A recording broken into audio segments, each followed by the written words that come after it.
dodging life's drains. Climbing out the gutter, iron will like the frame. Wrapped in shadow, but they shine like noon. For hearts beating, sink, break the. All right, welcome back to season 1, episode 18 here. I have a very special guest with us, Karan. He's going to be here talking about the lack of representation among therapists towards Black men.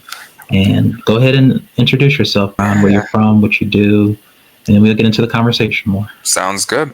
My name is Karan Spriggs-Bethia. I am a licensed clinical social worker. I have my own private practice where I see individuals for therapy, and I'm also a social work educator. Well, that's good that you're doing work for the community. And as a social worker, you see all different races, right? Yeah. So my background is a lot within LGBTQIA plus individuals, but I do see a lot of people within other marginalized and minoritized populations as well. So let's get into that a little bit more before we get into the conversation. Absolutely. Lack of representation of Black therapists. How did you go about, how did you know you wanted to be a social worker?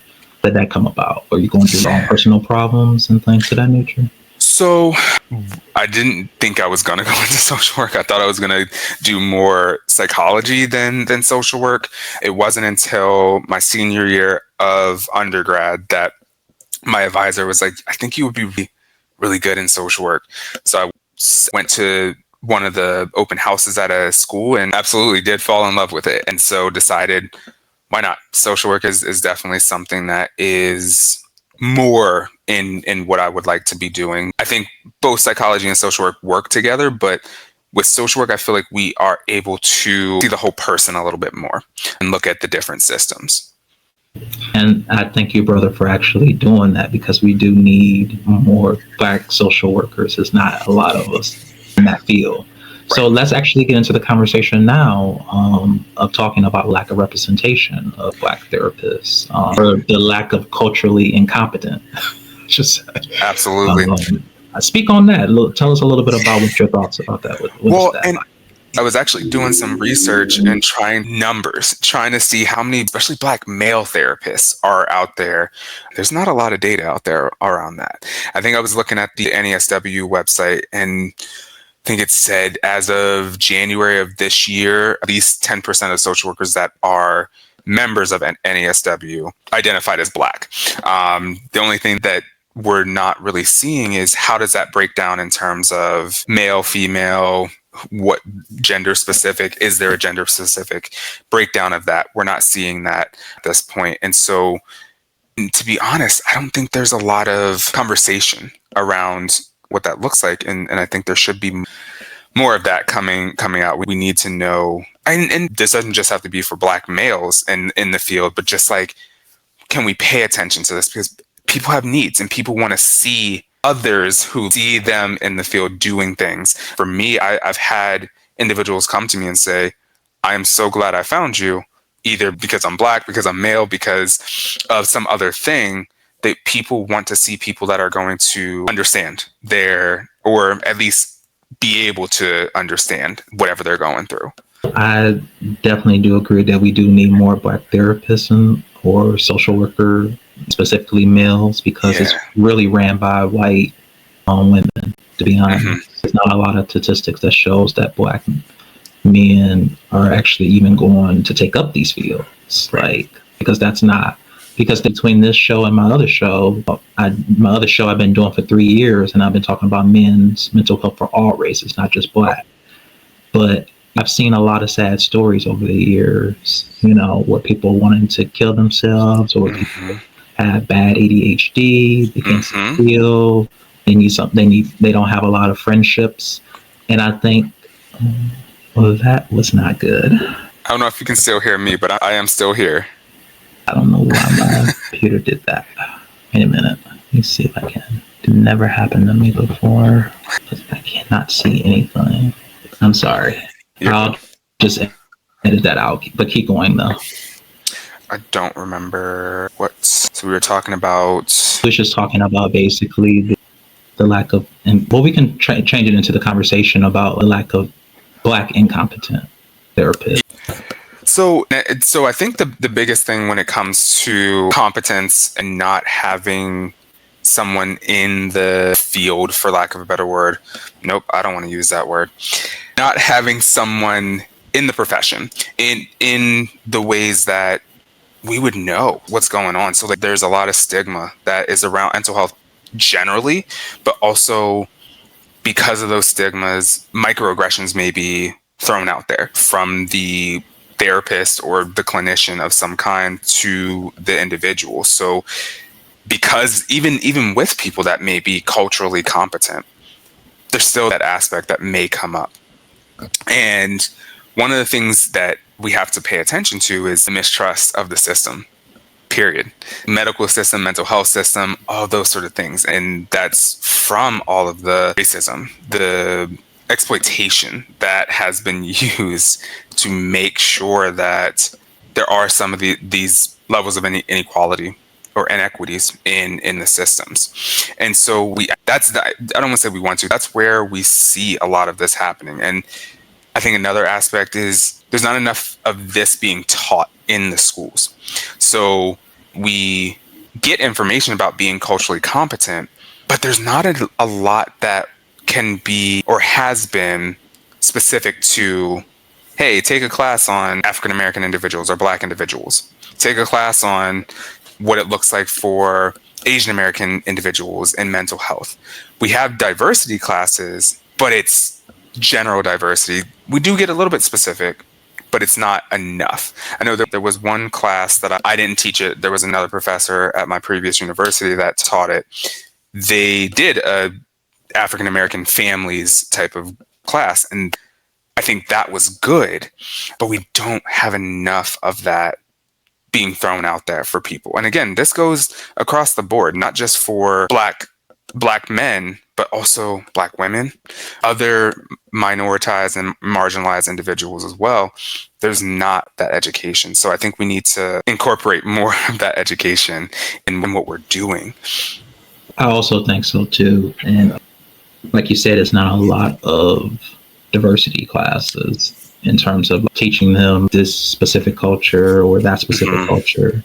It's just general information that anybody can pick up on. Right. But I think, and I also want to turn the conversation into, while we need more Black therapists in the world, we also need them to be competent in what they're doing and the strategies that they're using. Right. Because I went to this Black therapist, and not to say that he was completely useless, but this is stuff that I could have learned on my own when I was going through a bad breakup or where I was going through a lot of family issues. And he just sat there writing the whole time. How did that make you feel? But just didn't make any eye contact with me at all. And I was like, so my first Black therapist, this is what it's like, huh? Yeah. I guess he was still young in the profession. I guess I got to give him credit.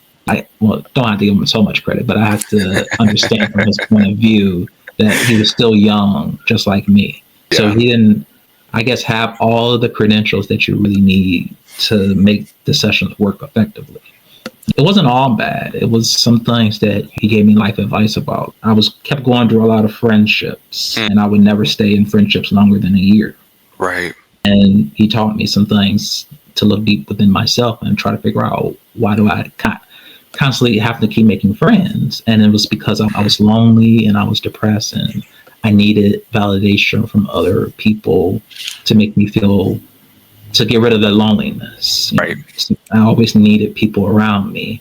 And then once we kept really breaking it down, it was because of childhood abandonment and stuff like that. So we got a little bit deeper, but our sessions did not start off like that. It wasn't really deep in the beginning. It was more superficial, like me just asking me how I feel, why I felt the way I feel, but it wasn't really getting to the root of what I needed to get to. And I think he learned a lot from me. So then when he have other clients, it's going to trickle down to a more productive and engaging in session. Right. When we talk about the lack of incompetent Black therapists, sometimes it's good that we got a Black therapist and they look like us, but we still need them to be on the same page as the other counterparts too. And understanding what is out there and what we can, like, as a therapist, what do we need to be paying attention to, looking at? And that's the thing. I think this is I don't know this person. This is no endorsement of what they did, they didn't do. But one of the things that we all think about and have to pay attention to, therapists and clients alike, is expectations going into therapy, as well as that rapport. We have to think of in that therapeutic relationship. So we start off, sometimes it is going to start off a little bit slow, because some people can jump right into it and start talking about traumas, and they know what these things are. But a lot of times that's not the case. And so even that, it starts off so, it feels like we're not getting anywhere. What are we even doing? Why am I even continuing to do this? And it's a lot of times it's not to say we're just sitting here and just, as you talked about, like superficial. Sometimes that superficial can get us somewhere. But we also, again, we have to be mindful and communicate with clients. This is what the expectation is. The first couple sessions may be a little bit slower, and we may get into something, and that does play a part in how we do certain things. And that's completely understandable. You have to build up the rapport and the relationship so you can get the client to tell you about those things. Right. Part of what's really going on, because it's a lot of Black men that don't want to go and see a therapist. And I was one of those people at first, but then when I got with a good group of friends to start to talk about their mental health, I'm like, I'm not alone in all the things that I was going through. Abandonment from childhood, depression because I didn't have friends, stuff like that. I'm not alone in the world, and I see other people going through those things. On the other hand, I have to realize that I can't just get any type of therapist. I have to get a specific type of therapist that's going to work for me, and I have to put in the work as much as they are helping me out. And I didn't understand all of that, because 15, 16, and you're, well, actually I was in my early 20s when I first started to see a therapist, and I knew I wanted a Black therapist, that's for sure, but I didn't know what that looked like. I didn't know if they're going to match my tone, they're going to have the same thoughts and beliefs, but they don't have to have all of that to understand what I'm going through. And that's what I wanted. And that's why I was so hesitant in my early 20s. See, but a lot of Black men, they're really hesitant about therapy because they like, why do I want to have to pay someone to solve my problems? But they completely miss the point. They're not solving your problems. You're working on your own problems with the help. How does that look like? Because a lot of people have that expectation of coming into therapy, especially a Black therapist, and they think, what's the quick fix? Yes. Is that some of the things that a lot of people, when they first start, expect? Absolutely. Yeah. And just as I was saying a little bit earlier about the expectations, for me, I talk about expectations the first or second session. What are you expecting from me? What do I expect from you? What do we expect from sessions generally? So that, one, I want to talk about that the first or second session, so that if they feel like I'm not a good fit, or they want something different that may be more of a quick fix, then we can talk about that. But if they know what my expectations are, what the expectations of therapy generally are, and they're still able to, or they still want to work with me, cool, let's do it. And then it later on down the line, it takes away some of those aspects of, well, you were supposed to do this with me or do that for me. And we can say, we've talked about this. This is what you wanted. This is what I said I could do. And we made that agreement. That sort of thing is something we would need to talk about or think about. And this is probably a question that a lot of people that when they first starting to see a therapist notice. Sometimes just because we're Black, we doesn't always have to get a Black therapist. Because I bounced around from a lot of different therapists after that session, because while he got to the root of it, I think I wasn't ready to open up fully. So I kind of just go to somebody else and start new, and then have them try to pull stuff out of me because I wasn't really ready to do the work. But I think it doesn't always have to look like our race. And it doesn't. I think as long as we were talking about, as long as someone is culturally competent, or even culturally has a level of cultural humility, where they go into situations and say, I don't know everything, but I'm willing to learn. I'm open to it. I'm not letting these biases or the stigma or stereotypes cloud the way that I'm thinking about and working with this particular individual. I think the other thing is we have to be mindful around how we are providing treatment to different individuals. So we can't it's not one size fit all. So how I do therapy with this person, yes, they may look like you, they may have very similar aspects of life to you, but the ways that they're doing things are different. The experiences that they have are different. So we have to be mindful of what that looks like. And I think that is where, yes, I could go to a therapist that doesn't look like me, doesn't have experiences like me, and they still have that cultural humility, and they're willing to listen to what I have to say, and they do work on their own. And I think that is also sort of a misconception there too, of I have to see someone who looks like me. Yes, they may have very similar things to you, but they may not be the right fit for you. And as you said, after you had that person, you went around to different therapists because you were trying to find that person that was going to get you to that point and where you felt comfortable with saying, all right, I'm ready to work on all these things that may have come up prior to me sitting down with you. And a lot of men, they're not ready to do the work. They're not ready for those hard questions too, even if they do find the right therapist. And I have had a lot of friends that went to therapy and they said it wasn't for me. And I was like, well, what did you, without actually getting into too much detail what was going on in the sessions, what did you take from the sessions? How did you interact with them? Did you ask a lot of questions to see if that was the right type of person that you need to be? Right. Because there is specific therapists for specific things. So if you have a sex addiction, I used to have one back in the day. I went to a sex therapist and I saw that, and it was kind of embarrassing to say those things. I like porn and stuff like that.